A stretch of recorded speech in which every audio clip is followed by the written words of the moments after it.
Welcome, everyone. I wanted to start with a couple of beautiful quotes. They're in my book. The first one is from Pablo Neruda. It's called La Poesa. Something knocked in my soul, fever or forgotten wings. And I made my own way, deciphering that fire. And I wrote that first faint line, faint without substance, pure nonsense, pure wisdom of someone who knows nothing. And suddenly I saw the heavens unfastened and open. Something knocked in my soul, fever or forgotten wings, and I made my own way, deciphering that fire. And I wrote that first faint line, faint without substance, pure nonsense, pure wisdom of someone who knows nothing. And suddenly I saw the heavens opened and unfastened. And this is from the lovely Angela Zarin, who's a corporate shaman, and teaches at the California Institute of Integral Studies. And she was so sweet and kind to let me have it for the book. In the sweet territory of silence, we touch the mystery. It's the place of reflection and contemplation. And it's the place where we can connect with the deep knowing to the deep wisdom way. In the sweet territory of silence, we touch the mystery. It's the place of reflection and contemplation. And it's the place where we can connect with the deep knowing to the deep wisdom way.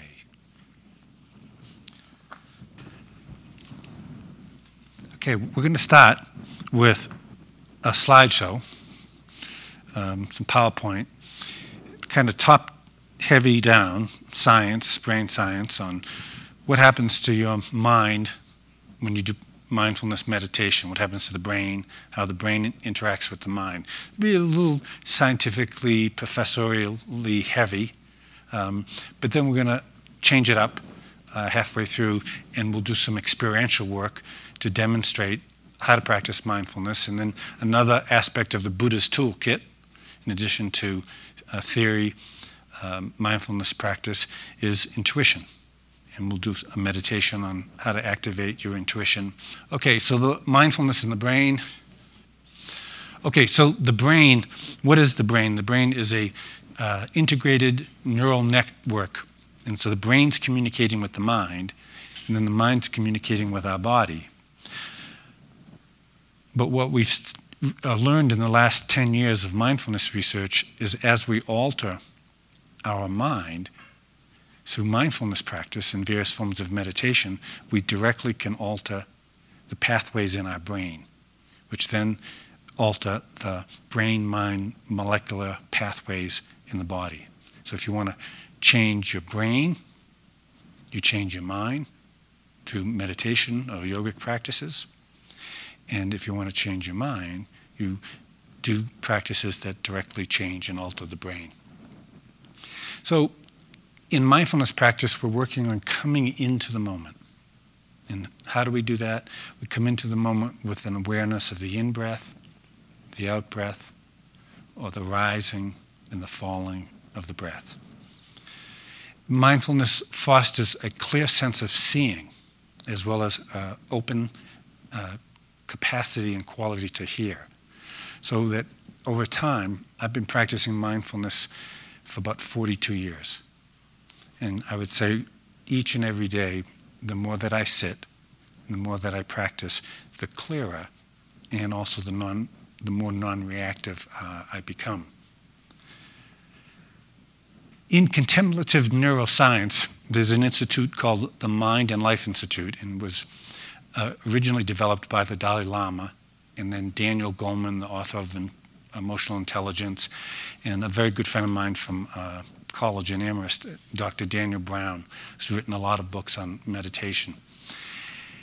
And the orientation for studying mindfulness is to become aware that as we focus our attention, we drop into a place of spaciousness. And vipassana means insight in meditation practice. So what we're gaining is not the Freudian or psychological insight into the nature of the mind, but what we're learning is how the mind functions and what is the nature and structure of the mind. So when we're practicing mindfulness, the content that emerges in our mind, like the story, the thoughts that we have, feelings, the sensation, it's not that they're irrelevant, but in mindfulness practice, we only stay with them momentarily because we want to drop into a deeper place of study and observation of how does the mind work and how does the mind affect the brain. So it's a process approach, and so mindfulness also facilitates compassion. It opens the heart. You develop attentional skills so that you can become more focused. It's very, very good if you have ADD or you have adolescents who have ADD. And over time, it facilitates a single-minded purpose. You know, and Patanjali talks about that single-minded focus of oneness. So mindfulness takes you to that place where the mind can immediately, laser-like, focus, moment by moment. It enhances the ability to monitor attention and also to develop tracking and following awareness of how the mind wanders. So when we're practicing today, wherever the mind goes, just call the attention back to the moment. So you're constantly calling the mind back into the moment, back into the breath. And this, over time, leads to insight. And again, the insight that we're talking about comes from the Pali word, sati. So sati means insight, and patana means focused concentration. So the very first sermon that the Buddha gave after his enlightenment in Bodh Gaya was in Sarnath, and it was in the Deer Park in India. And he gave it, it's called the Pali sermon. So mindfulness leads to insight, satipatthana. Zen meditators, when they were studying them in the laboratory, if the phone rang or they made a click stimulus or they played a tape of a barking dog, after about 5 or 10 minutes, the Zen meditators would return to the baseline of evenness, and they later wouldn't even report that the phone had rung or they heard a barking dog or a bell had rang. So over time, and if anyone was in my morning meditation class, we had a teacher next door, and it was as if the teacher was in our room, and the class was on meditation. But what I said to them is, I just shared this piece of research, and I said, just incorporate it. So instead of it becoming a distraction, just make it part of what is figural in the moment. And towards the end of the class, no one was even aware of it. Richard Davison is an old colleague of mine from Harvard University. He was in the School of Social Relations, and he and Daniel Goleman were researching meditation at Harvard, and myself and Alan Comeau were part of a research team at the University of Massachusetts in Amherst in conjunction with the Menninger Clinic in Topeka, Kansas, and the Veterans Administration Hospital in Topeka, where we were studying Vietnam vets returning who had PTSD and shock trauma. And we were studying the effect of how Zen meditation and mindfulness would improve their cognitive abilities. So Richard Davison did a study, and stress causes low immunity. Meditation group had higher antibodies response than the non-meditation group. Meditation and telomeres, caregivers have shorter telomeres of repetitive proteins, which are part of the DNA, at the end of the chromosomes like shoelaces. You can improve telomeres with meditation practice. So for those of you that are in the helping professions or caretaking, the more that you practice meditation, you can improve the quality of your telomeres. And what we call this in neuroscience is the science of brain plasticity. Compassion meditation, it alters activity and empathy in related areas. Tanya Singer, who's a professor from Texas, says that the insular cortex is associated with our ability to process empathy and uncertainty. And mindfulness directly affects the insular cortex in the brain. And over time, mindfulness leads to a thickening of the insular cortex. Gamma waves of 40 hertz per second, expert meditators, premotor cortex becomes activated. Compassion, when you're in compassion, you're in resonance, which means you're in a resonance circuitry. So if you want to improve your personal relationship at home with your spouse or your partner or your children or people at work, start to practice mindfulness meditation together, because you grow into a place of the same quality of resonant circuitry. In empathy, you're ready to do something and enter into a state where you create a mirror response to the other person's emotional state. So you begin to link your state of mindful clarity and resonance with the other. And of course, you can meet suffering at any given moment.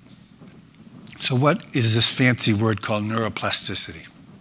Well, it's the brain's ability to change its structure and function. In old science, the term in the view of our brains was after about age 50, it was slow fade to black. It was downhill. And with the new research on neuroplasticity that's directly connected to mindfulness research, it says something really wonderful, that at any age, beyond the age of 35, if you immerse yourself in any sort of meditative, yogic practice, even what's called brain complexity, golfing, learning to play tennis with your right hand, your left hand, solving puzzles, that it will increase your capacity for your brain to produce millions and millions of new neuronal cells. And neurons are responsible for learning. And there's a phrase by an Italian researcher, Pendle Toving, and he says, when neurons fire, they become wired. So that when we're meditating, we're firing new neurons of learning, and then they wire together. And what they wire together is creating new neuronal train tracks in your brain for being happy, for being optimistic, for being creative, for being more visionary. So they expand and strengthen our circuits that are used, and weaken those that are really engaged. So if sometimes you've noticed with your grandfather or your grandmother or an older aunt or uncle that they kind of are very quiet and they stay in their room a lot, let's say if they live in the nuclear family with you, like my grandparents did. After about age 65, my grandfather, he kind of didn't talk much, he just sat in the same chair. Well, that's all changed up now. As we age, the more that we become engaged in engaging our brain, the more flexibility and the greater capacity our brain is going to have for affecting our body and our mind. So we can become more agile, more fluid, and hopefully, there's a friend of mine, Ken Dykewall, who wrote a book called Age Wave, and he says that it's possible within this generation for many of us to be living to be 100, a 100-fold path, if providing we're doing yoga, we're meditating, we're exercising, and we're engaging ourselves in brain complexity. So self-attunement creates, in my book, Why is Mind Open Mind, I came up with the concept of open attunement, and that's the observing of the self and the experience of the self, both intrapersonally and internally. And it creates attunement of inner circuits of brain become open and attuned. Ruth Baer, University of Kentucky, says the basic facets in her research of mindfulness are the following. These are the outcome facets. One is the ability to be non-judgmental. Isn't that something we'd all like to be? 2, to be non-reactive and remain in emotional equanimity. Now, why do relationships break up and end? Most of the time, it's not because there's a lack of love. Most of the time, it's not because people are incompatible, although that's the term. It's because people fall out of resonance circuitry with each other. And so I suggest to all the couples that I work with, I teach them how to meditate facing each other with their eyes open, which creates the mirror neuron exchange. And then I teach them how to meditate back to back, so that they're creating an energetic and an emotional circuitry. 3 is the capacity to live in the present moment. Most of us are always being here later rather than being here now. 4, the ability to label with words to describe your internal world. So why are intuitive people intuitive? It's because we pay attention to our inner world in some respects more than we pay attention to the phenomena of the outer world.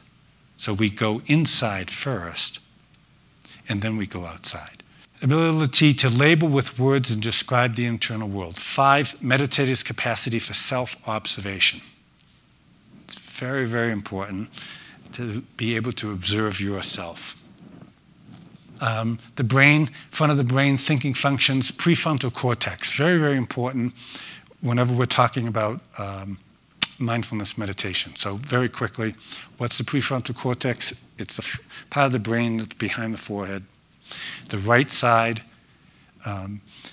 it is for primarily a way of organizing, and people who tend to be depressive or pessimistic or tend to have a lot of obsessional thinking predominantly hang out in the right prefrontal cortex. Mindfulness research shows if you teach people who are predominantly right prefrontally oriented, within 6 to 8 weeks, the left prefrontal cortex starts to light up. And what does that mean? It means that mindfulness meditation leads to a shift from right to left. And the left is responsible for feelings of optimism, a sense of well-being, joy and happiness, a sense of possibility, and intuitive creativity is being cultivated in the left side. So the 7 stages, I'm not going to go into them in all detail.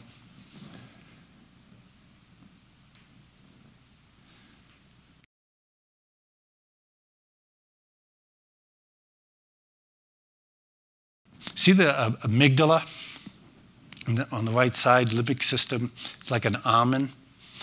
Well, what's the importance of the amygdala? Well, the amygdala is part of the brain that's the emotional center. And so our feelings, our emotions, become activated in the amygdala. Mindfulness practitioners were able to quiet, calm, soothe, and quiet the activity of the amygdala.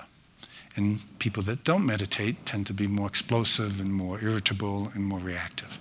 Okay, mind strength. Mind strength is a term that I developed and have contributed to the field of both Western psychology and Buddhist mindfulness training. So mind strength is similar to you go to a gym and you haven't worked out, you're totally out of shape. And at first, you can't really lift much weights, you can't run on the life cycle very long, or the treadmill. Mind strength is similar. Most of us are not focused. Most of us have what's called the wandering mind or the monkey mind.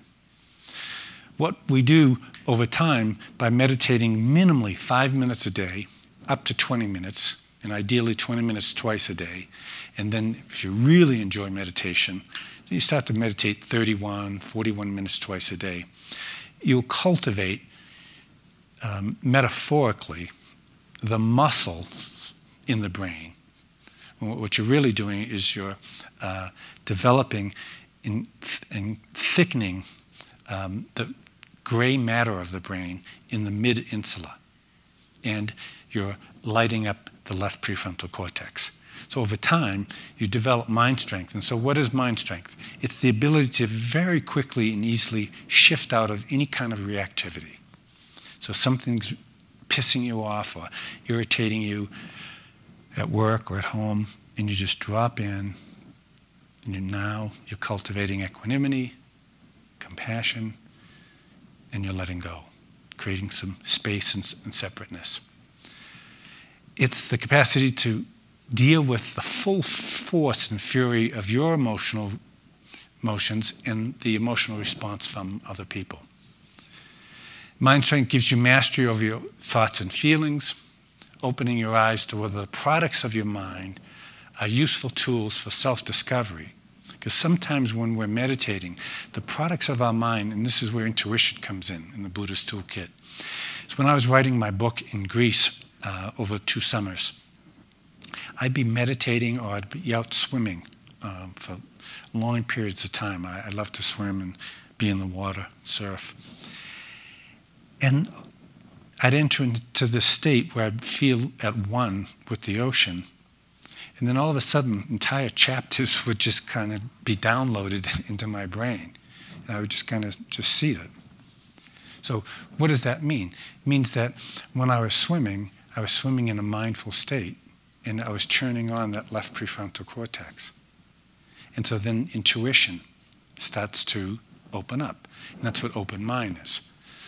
When you enter into a state of meditation and you open the mind in an expansive way so that, if you will, information, ideas, concepts, images, feelings, and sensations begin to naturally become downloaded into your brain-mind energetic system. The more that you cultivate mindfulness, the easier it is to stop running away from difficult experiences. Easier it is to manage your boss, whether you're managing someone up or across or down. The easier it is to get along with the people that you live with. And it helps you to break out of feelings of denial, stagnation, and suffering, and to cultivate mindful intention. So there's a saying in the Vedas, set your mind on what you want and it will manifest. So set your mind, it's like tuning an instrument, on what you want and it will manifest. Cultivating mindfulness is similar to working out in a gym, but instead of building muscles, you're building mind strength. Okay, fear modulation involves the first 7 functions of the prefrontal cortex. Attachment shows these functions promote secure attachment in relationships. So if you're raising children, when you meditate daily, and often in our house, we don't force the children to come in and meditate with us, but they'll come in and they'll sit there. And sometimes they'll close their eyes, sometimes they'll have their eyes open. But it's a way of creating a more positive residency circuit. In mindfulness promotes more secure attachment between the mother and the father as caregivers with the infant and the child. Because if you're more present in yourself, you're more present in your nervous system, the child is able to absorb that presence and then download it and integrate it into his or her system. So when energy and information flow, it promotes integration. So what's somatic attunement? Well, somatic attunement means, in essence, that you can change your mind, you can change your moods, and you can change your psychophysiological states, both through mindfulness and through the practice of yoga.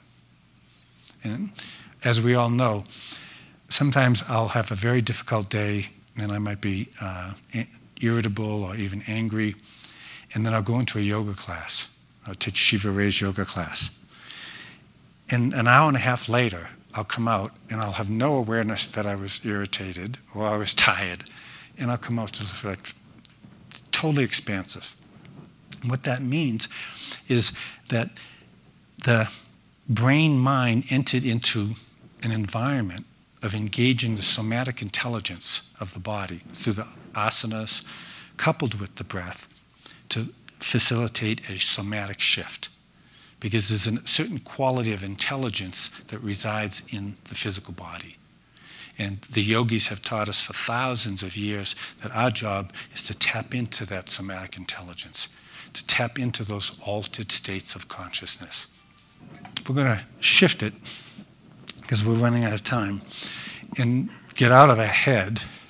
So I hope all of that made sense too, and let it kind of stir and cook in your unconscious. And like I said, a lot of that information is in my book. So we're going to do some experiential work now and do a couple of breathing kriyas, and then we'll move into a mindfulness meditation that opens up intuition. So what I'd like you to do is sit up straight.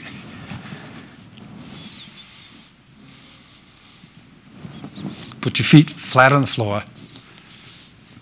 And I'd like you to put your fingers into the palms of your hands and put your thumbs and face them up. And what you're going to be doing is have your shoulders orienting back so that you're opening up the heart center.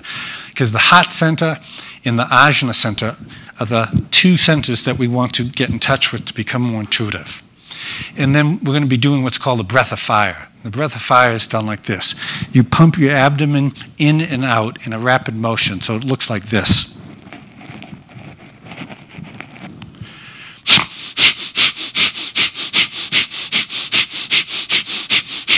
Okay? So arms straight, shoulders back, focus at the brow point, and begin.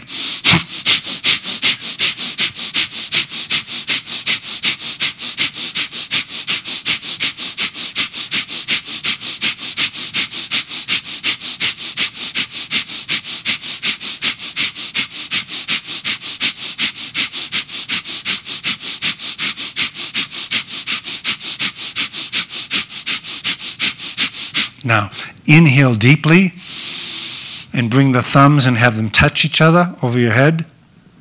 Hold the breath. And exhale and let the arms open, spreading around yourself, and the palms coming, facing up on the knees or the thighs.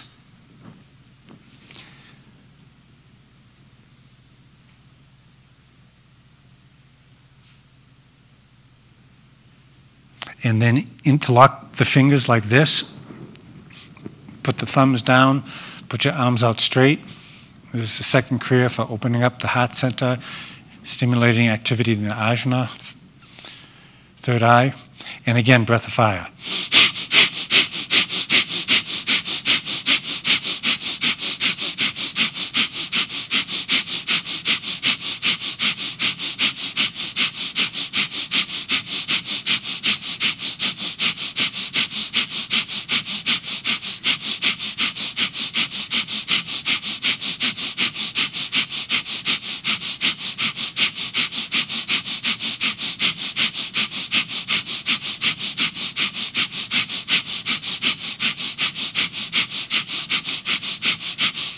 Now, inhale deeply and raise the arms up over the head. Hold the breath. Pull up on the root lock. Pull in the navel point. Pull in your chin. It's Mul Bandha, Uddiyana Bandha, and Jalanda Bandha. And with the arms still up over the head, breathe all the way out to the mouth. Deep breath into the nose. Pull up on the root lock, pull in the navel, pull in the chin.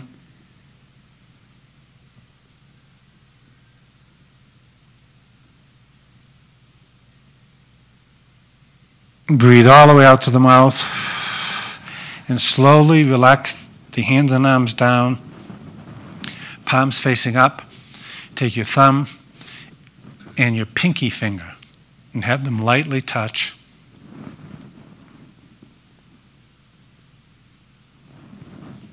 Focus at your third eye point.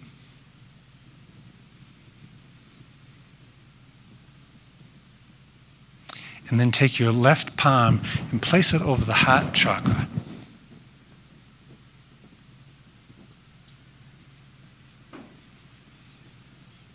And slowly begin to breathe in. Long, slow, deep breath into the abdomen. Long, slow, deep breath up into the lungs. And then hold the breath for a count of 3. And then breathe all the way out, relaxing your chest, relaxing your abdomen.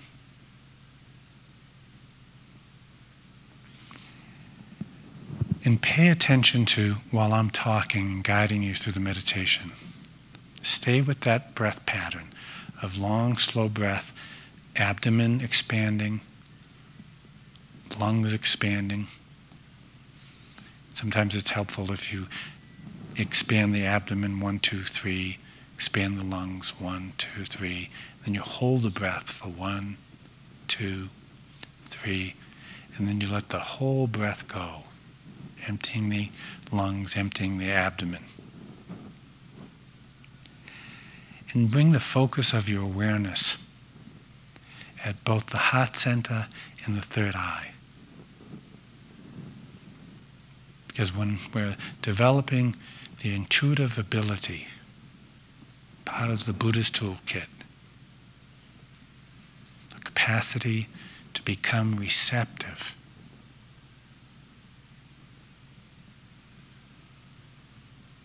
the capacity to become receptive begins when we activate the door of intuitive spaciousness, the core resource of intuitive intelligence that resides deep within your consciousness, beyond the personal mind, deep within the collective.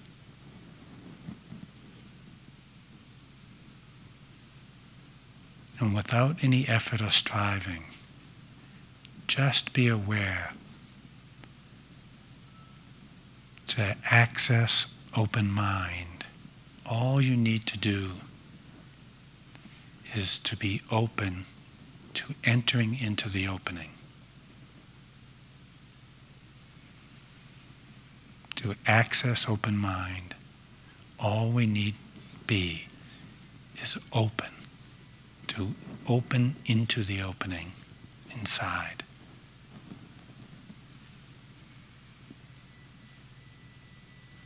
And as you breathe and you go deeper and deeper into meditative mind, just simply notice and be aware of what arises in the third eye, what arises in the heart chakra. Simply watch, feel, and listen. Watch, feel, and listen.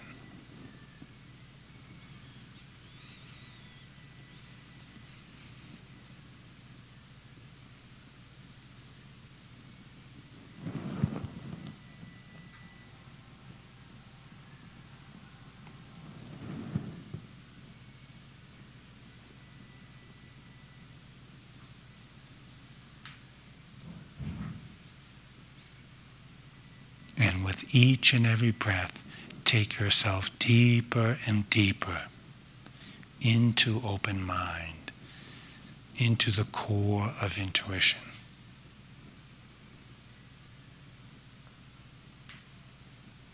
Noticing how information unfolds.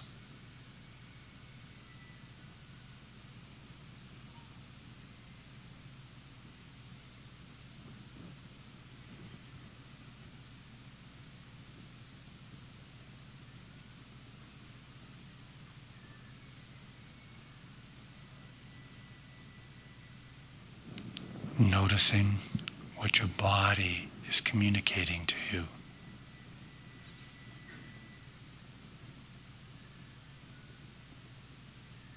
Paying subtle attention to any particular information or awareness or sensations in your brain.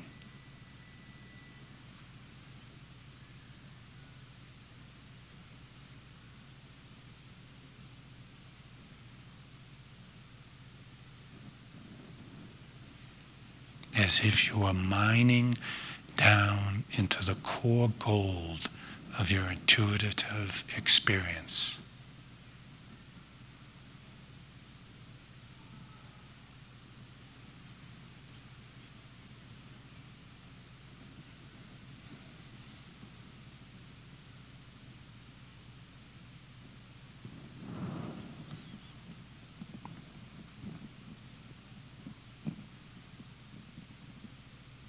And then very slowly gather up any last bits of information, any intuitive insights or awarenesses.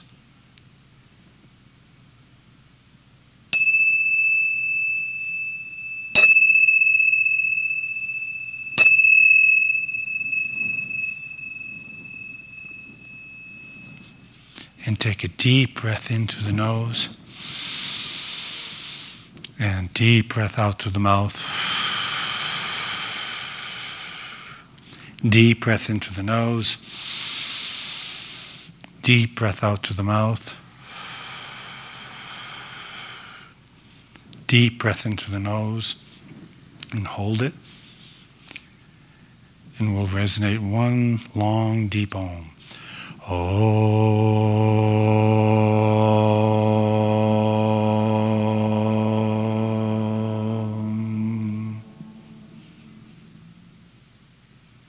And then very slowly open your eyes, come back into the room. Okay, I want to thank you all for being here today. Namaste. And we'll see you somewhere down the river.